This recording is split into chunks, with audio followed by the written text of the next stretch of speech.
ప్రభునందు ప్రియులారా, నజరుడు యేసు నామములో మీ అందరికీ హృదయపూర్వకమైన వందనాలు తెలియపరుచుకుంటున్నాను. యేసు ఆశ్రయపురం గుర్రంగూడ ఎల్బీ నగర్ దగ్గర హైదరాబాద్లో ప్రతి శనివారం కూడా స్వస్థత, విడుదల, అభిషేకం ప్రార్థనలు జరుగుతున్నాయి. ఎంతోమంది ఆ స్థలానికి రోగులను తీసుకుని వచ్చి అద్భుతమైనటువంటి విడుదల పొంది సంతోషంగా వెళుచున్నారు. అంతర్శక్తితో పీడింపబడుతున్నట్లయితే, ఏదైనా చీకటి శక్తులతో పీడింపబడుతున్నట్లయితే రండి, నజరుడు యేసు నామములో స్వస్థత పొంది వెళ్తుంది. Amen. God bless you. Amen. Hallelujah. ఎన్ని రకాలైన రోగాలు ఆ మనిషిని పట్టి పీడించి ఆ కుటుంబానంతా నాశనం చేస్తుంటే ఆ స్థలంలోకి వెళ్ళి అడుగు పెట్టగానే వెలుగు వచ్చేస్తుంది. అక్కడ చప్పలు కొట్టడానికి గట్టిగా. ఎంతో మంది దారిద్ర్యం, ఎంతో మంది భేదార్కం, ఎంతో మంది అనారోగ్యాలు, ఎంతో మంది శాపాలు, ఎంతో మంది మరణాలను యేసయ్య నా ద్వారా విడుదల పరుస్తున్నాడు. ఆమేన్. హల్లెలూయా. పేరు బి శ్రీనివాసరావు. అసలు నేను నడవలేక ఉండే, అసలు నడవలేను, బెడ్ రిడను, మొత్తము కాళ్ళులో ఇక్కడ పరిగెత్తాను. అయ్యగారు అన్నాడు నువ్వు నడువు అంటే యేసునామంలో పరిగెత్తాను, ఉరికాను, విడుదల పొందినాను. మంత్ర శక్తుల నుండి, చేతబడి శక్తుల నుండి మంత్రాలు చేసి చంపాలని మా అన్నని చంపేశారు, మా చెల్లెని, మా చిన్న బావని. నెక్స్ట్ నేను చనిపోవాలి. యాక్చువల్ అయ్యగారికి చెప్పాను, ప్రభు కానీ నాకు భయం వేస్తుంది, నేను చనిపోతాను అయ్యగారు అంటే. దేవుడు విడుదల మాట్లాడానికి రాకపోయేది, నర్సనికి రాకపోయేది అంటే అయ్యగారు అన్నాడు నీకు మరణం అనే భయమే లేదు, నువ్వు బతుకుతావు అన్నాడు. అంతే. హల్లెలూయా. ఈరోజు నేను సజీవుడిగా ఉండి ఈ మందిరంకి రావడం జరిగింది. ప్రభు అన్నాడు ఆవగింజంత, అంటే ఆవగింజంటే అన్ని కూర మొక్కలు కూడా అన్నిట్లో కూడా అది చాలా చిన్నదంట. అంత విశ్వాసం నీ హృదయంలో ఉంటే ఒక పెద్ద కొండను చూసి కూడా వేళ్లతో లేచి సముద్రంలో పడిపోదు కాకంటే పడిపోద్దంట. చప్పలు కొడదాం ఒకసారి, చప్పలు గట్టిగా కొడదాం. Praise the Lord. Hallelujah. Hallelujah. మీ పేరేంటండి? నా పేరు వెంకట. నీకు వ్యాధి ఏమన్నారు? నాకు కడుపులో గడ్డ అన్నారు. కడుపులో గడ్డ, పసకలు అయినాయి. ఈ స్థలానికి వచ్చినప్పుడు ఈ చేతులు, ఈ ఆకు ఎట్లా ఉంది అట్లా ఉన్నాయమ్మా, పచ్చగా. మనిషి ఇక్కడ 2 వారాలు వచ్చే వరకే నాకు మొత్తం తగ్గిపోయింది. కడుపులో గడ్డ ఉంది, లివర్ మొత్తం డ్యామేజ్ అయిపోయింది. ఈ కళ్ళండి, ఈ చేతులు ఎట్లా ఉన్నాయంటే ఈ పచ్చగా, ఈ ఆకులు ఎట్లా ఉన్నాయి అట్లా ఉన్నాయి. అంతే కదా.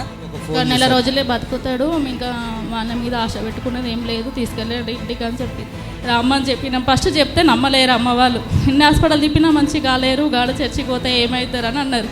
అట్లా లేదమ్మా, ఇన్ని హాస్పిటల్ తిరుగుతురు కదా, ఒక్కసారి నా మాట వినండి అని తీసుకొచ్చినాం. తీసుకొచ్చినాక 3 వారాలకే మా నాన్న కవర్ అయిపోయిండు. 14 పాయింట్లు ఉండే పసకలు, అసలు 2 పాయింట్లకు వచ్చేసింది. 14 పాయింట్ల నుంచి 14 పాయింట్లు. హాస్పిటల్ నెల రోజులు తిరిగినాం. చుట్టాలు కూడా అందరూ చూడడానికి వచ్చిరు. అసలు బతకడు అందరూ చూడడానికి వచ్చిరు. ఇప్పుడు యాక్టివ్గా అయినట్టు ఎవరు నమ్మతలేదు. మళ్ళీ వచ్చి చూసిపోతారు ఎలా యాక్టివ్గా అయ్యిందా అని. ఆమేన్. హల్లెలూయా. చెప్పండి హల్లెలూయా. ఇదిగో యేసు ప్రభువారు తన 12 మంది శిష్యులను పిలిచాడు, మినిస్ట్రీకి పంపించేశాడు, వాళ్ళకి అధికారాన్ని ఇచ్చేశాడు. ఆ అధికారాన్ని తీసుకుని శిష్యులందరూ కూడా వెళ్ళిపోయారు సువార్తను ప్రకటించడానికి. హల్లెలూయా.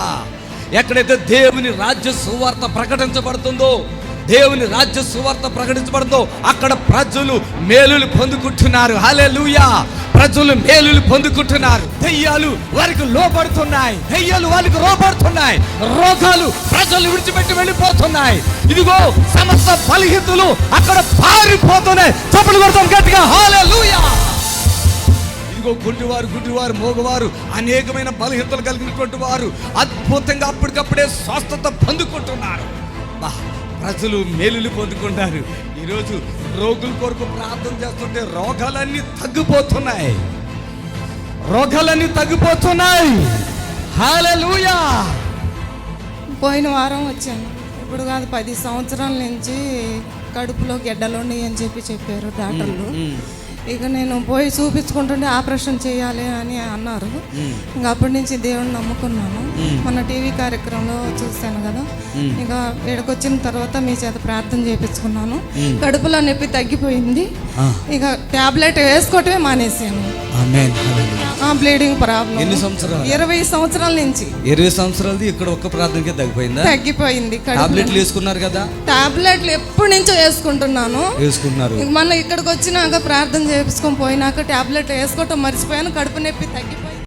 హాస్పిటల్కి వెళ్ళేటప్పుడు యాక్చువల్లీ నేను నడవలేని పరిస్థితి, అసలు నీరసంగా, అసలు సాటర్డే ఇక్కడ హాస్పిటల్కి వచ్చే రోజే, ఫ్రైడే రోజే నేను చనిపోతానేమో అనుకున్నాను.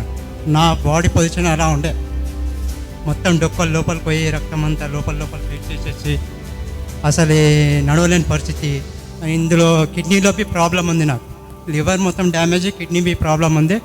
ఆ టెస్టింగ్ చేయించుకొని సాటర్డే రాండి అని అపాయింట్మెంట్ ఇచ్చారు. అప్పటి వరకు ఈమె నాకు స్నానం చేయించేది 10 days ముందు. ఆ రోజు వరకు, ఆ రోజు నేనే స్నానం చేసుకొని రెడీ అయిపోయి, సరే వెళ్దాం పదా అన్న, చర్చే కదా, దేవసేవకుడే కదా అని చెప్పి వెళ్దాం పదా అని ఇంకా ఎట్లనో చదువుకున్నా అని ఇక్కడ వరకు వచ్చేసిన ఇంకా ఆటోమేటిక్గా. ఇక్కడ చూస్తుంటే కొన్ని సాక్ష్యాలు చూస్తుంటే నాకు ఎంతో విచిత్రంగా అనిపించింది. ఇక్కడికి వచ్చిన తర్వాత అయ్యగారు మరి ఏమైందయ్యా అంటే, ఈటీట సంగతి సార్, మరి ఇట్లా నాకు లివర్ డ్యామేజ్, నిమ్స్ హాస్పిటల్కి వెళ్ళినా చాలా వేల రూపాయలు ఖర్చు పెట్టుకున్నా, గాంధీ హాస్పిటల్ పంపిస్తారు, మళ్ళీ మొదటి నుంచి ట్రీట్మెంట్ స్టార్ట్ చేస్తారు, మరి ఇది పరిస్థితి అని చెప్తే, సరేలే నువ్వు దిగులు పడక అన్ని పోతాయి అనేసి ఆయన మాటల్లోనే నాకు ఎంతో సంతోషం అనిపించింది. ప్రేయర్ చేయకుండా మళ్ళీ తర్వాత ప్రేయర్ చేస్తే, నాలో ప్రేయర్ చేసేటప్పుడు ఆ కార్యం అనేది, దేవుని యొక్క శక్తి అనేది, నాలో ప్రభావం అనేది కనబడ్డది లోపల నాకే. అప్పుడు వీటికించి అడిగి నడవన్నాడు. నడవని వరకు నేను అసలు అప్పుడు నేను మామూలుగా ఇట్లా నడిచేటోని మామూలుగా, అలాంటిది నేను పరిగెత్తుకుంటూ నడుచుకుంటూ వచ్చేసాను. ఆమె ఇది మూడో వారం. మళ్ళా నెక్స్ట్ వారం వచ్చి, పోయిన వారం వచ్చేసరికి చాలా మట్టుకు చాలా తగ్గిపోయింది నాకు. మళ్ళీ ఈ వారానికి వచ్చే వరకు నాకు చాలా మట్టుకు క్లియర్ అయింది. అంతకుముందు అయితే ఈ బిడ్డ ఎంతమంది పట్టుకునే వాళ్ళు నిన్ను? ఇద్దరు మనుషులు ఉండాలా, ఒక్క మనిషితో ఈయన నడవలేదు. 2 మనుషులు ఉంటేనే బాత్రూమ్కి వెళ్ళాలి, ఎక్కడన్నా వెళ్ళాలా. మా బాత్రూమ్ కానీ టాయిలెట్ పోయినా కానీ సపోర్ట్ ఉండాలి.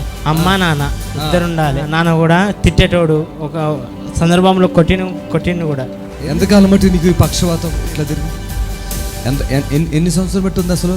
మన 1 సంవత్సరంన్నర మనకి గడ్డ కట్టిందంట, బ్లడ్ కట్టింది, కాలుచి పడిపోయింది. అంతే కదా, మాట కూడా సరిగ్గా రావట్లేదు అసలు. మనకి ఇక్కడికి వచ్చిన తర్వాత కొద్దిగా మాట వస్తుంది. హల్లెలూయా, ప్రైజ్ లార్డ్. దేవునికి ఎంతైనా మనం రుణస్తులమే. హల్లెలూయా. మాట రాని బిడ్డకి మాట వచ్చింది, నడక రాని బిడ్డకి నడక వచ్చింది.